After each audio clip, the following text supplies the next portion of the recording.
C'est bientôt l'été et certains n'ont plus d'animés à regarder. Figure-toi que t'es au bon endroit, j'ai sélectionné 4 animes peu connus qui sont incroyables. Et à la fin de cette vidéo, c'est sûr que t'auras un animé à regarder. En tout cas, je te mets au défi de me prouver le contraire. De l'action, des frissons, du trash, il y en a pour tous les goûts. Alors reste jusqu'à la fin, tu ne vas pas être déçu. Un animé d'action qui va super loin.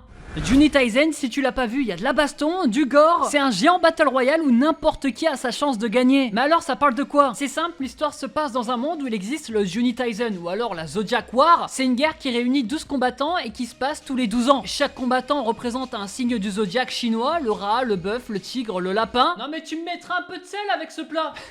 Le mec qui a rien compris, ils sont réunis pour se battre à mort. À la fin il en restera qu'un et ceux qui ne sont pas morts durant les combats vont quand même mourir empoisonnés. Seul le gars qui gagne aura l'antidote. Mais c'est pas tout parce qu'il se verra également exaucer n'importe quel vœu, n'importe quoi, argent, résurrection d'un être cher, domination du monde, un vœu quoi tout simplement. Et pour donner un peu plus de peps au Battle Royale, les personnages sont des tueurs en série, plutôt des tueurs professionnels et certains ont des pouvoirs spéciaux. Ce qui est bien au cours de cet animé, c'est que t'as vraiment pas mal de personnages. 12 du coup, donc t'en as pas pas mal, t'en as que 12. Pour certains c'est beaucoup, pour d'autres non. En tout cas, chaque personnage a son importance parce qu'on ne sait pas qui va gagner, on ne sait pas qui sera le perso principal. Et c'est ça qui rend cet animé intense. Tu vas avoir tes préférences en personnages et certains vont mourir dès le début ou vers la fin, tu sais pas trop. Et comme chaque personnage peut potentiellement être le perso principal, on s'attache un peu tous à eux, on découvre leur passé, leurs réflexions sur tout ça, parce que même s'ils sont tueurs professionnels, ils ont une réflexion humaine. Surtout le rat, quand il parle, c'est profond.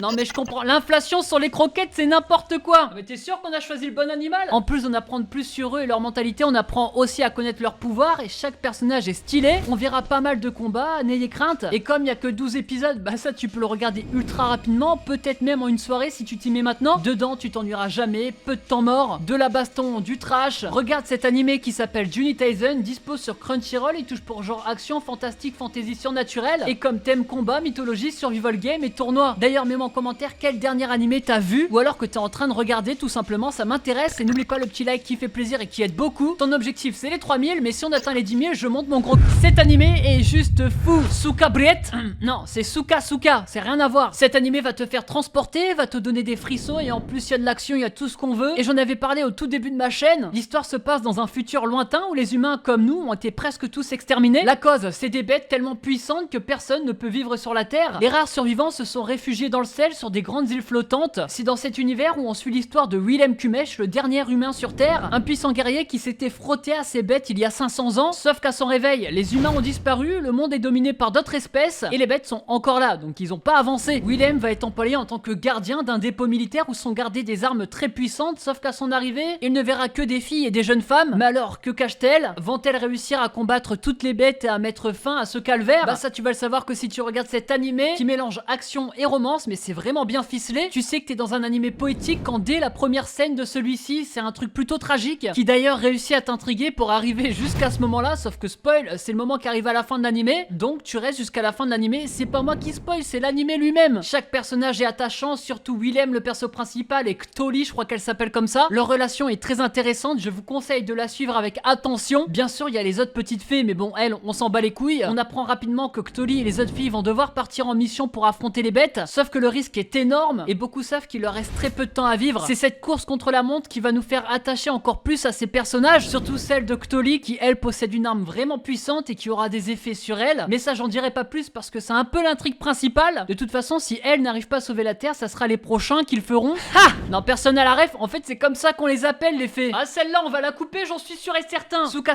c'est dispo sur Crunchyroll, il touche pour genre aventure, drame, fantasy, romance, science-fiction, seinen et slice of life. Et pour thème monstre post-apocalyptique. Est-ce que je peux le dire que c'est un classique? Je peux le dire. Un chômeur comme à l'ancienne. Un shonen.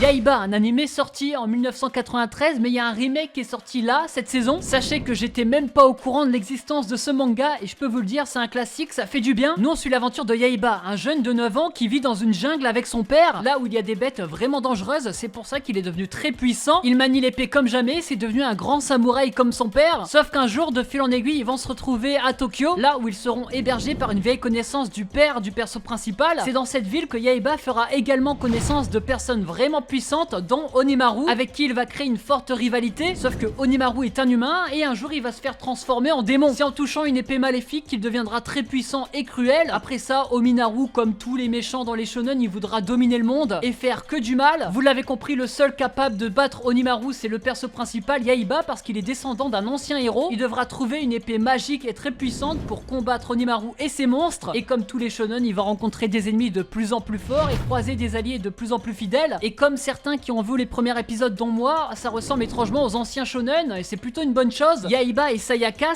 qui est la fille qui habitait déjà dans la maison dont il est hébergé, ressemblent étrangement au duo Goku et Bulma, comme quelqu'un l'a souligné. Je suis totalement d'accord avec toi, surtout que dans le premier épisode il y a un peu les mêmes blagues qui ont été faites à la rencontre de Bulma et Goku. D'ailleurs t'as pas besoin de regarder la version qui est sortie en 90, là tout est fraîchement refait. De ce que j'ai compris, c'est exactement la même histoire, mais ils l'ont rendu plus dynamique, beaucoup plus moderne, avec une animation qui est très réussie pour moi. Vous l'avez compris, c'est pas qu'un animé de samouraï, il y aura de la magie, des monstres et des armes légendaires, et le perso principal, bien qu'on a l'impression qu'il est surpuissant dès le début, c'est pas le cas. Il va vite croiser la route de personnes très puissantes et plus fortes que lui. Pour l'instant, des épisodes qui sont sortis, c'est très bien rythmé, donc je te conseille, regarde Yaiba. Il est pour tout le monde, pour les anciennes générations et les nouvelles. Il touche pour genre action, aventure, comédie surnaturelle, shonen, et pour thème samouraï. Et lui, il est dispo sur ADN. Cet anime va te surprendre. No Longer Rangers, j'en avais déjà parlé à sa sortie, mais il faut que j'en reparle parce que peu de personnes en ont parlé, alors que c'est fou et original. L'histoire commence 13 ans après une guerre où l'armée maléfique venue de l'espace a tenté d'envahir la Terre. Heureusement pour les humains, un groupe de 5 super-héros qu'on appelle les Dragon Keepers était là pour vaincre rapidement les ennemis. Sauf que depuis, chaque semaine, les Dragon Keepers rejouent leur victoire au public, affrontant les mêmes soldats ennemis dans des spectacles qui sont diffusés à la télévision. Sauf que les véritables chefs de l'armée maléfique ont été éliminés il y a longtemps. Les soldats restants immortels sont impuissants et ils sont contraints de rejouer les mêmes scènes en boucle. C'est humiliant pour eux, et pour les êtres humains, c'est pour ne jamais oublier la victoire et garder la popularité des Dragon Keepers tout en haut. Sauf qu'un jour, tout ce train de vie va changer parce que l'un des soldats va décider de se rebeller. Il va essayer de s'infiltrer dans les Dragon Keepers pour le détruire de l'intérieur et révéler la vérité au monde. Oh non, sauf Keepers, référence encore une fois au nom. Non mais dès que je dois expliquer, je crois que c'est fini hein. Vous l'avez compris, les super-héros ils sont inspirés des Power Rangers, c'est très connu au Japon ce genre de super-héros. Sauf que dans cet animé, les codes habituels ne sont pas respectés, les super-héros ne sont pas forcément les gentils et les méchants sont pas forcément mauvais. C'est original entre guillemets parce que récemment on a vu des dizaines d'œuvres du même style. Je pense à The Boys, Invincible, ou même l'animé Netflix, je sais plus comment il s'appelle là. En tout cas, c'est ce qu'on voit de plus ces dernières années sur les super-héros. Ici, on apprendra à connaître le Mysterio D, vous savez, le soldat qui va se rebeller. On va voir sa propre évolution, c'est un méchant qui cherche sa propre voie. Ça veut dire qu'il aura ses doutes, ses propres questions intérieures, etc. C'est pas juste un animé de baston, c'est l'histoire d'un gentil qui se rebelle contre les méchants qui paraissent gentils aux yeux du monde. Pour ceux qui aiment la comédie, il y a pas mal de comédie là-dedans, même si moi ça m'a pas particulièrement fait rire. On voit que c'est une œuvre qui se moque des Power Rangers japonais. Je dis Power Rangers pour que vous compreniez parce que je connais pas le nom, mais ça nous fait réfléchir sur l'engouement qu'il y a derrière, leur manipulation. Donc ça va réussir à te divertir tout en te faisant réfléchir. Cet animé est dispo sur Disney+, il touche pour genre action, drame, science-fiction et pour thème combat, monstres, super-héros et tokusatsu. Bref, c'était Rush Manga, je vous ai parlé de 4 animés peu connus qui sont pourtant incroyables. J'espère que tu auras trouvé un animé à regarder, mets-moi en commentaire d'ailleurs le dernier que t'as regardé et n'oublie pas le petit like qui fait plaisir et qui aide beaucoup. Nous on se retrouve dimanche prochain comme d'hab, c'était Rush Manga, allez, ciao bye bye.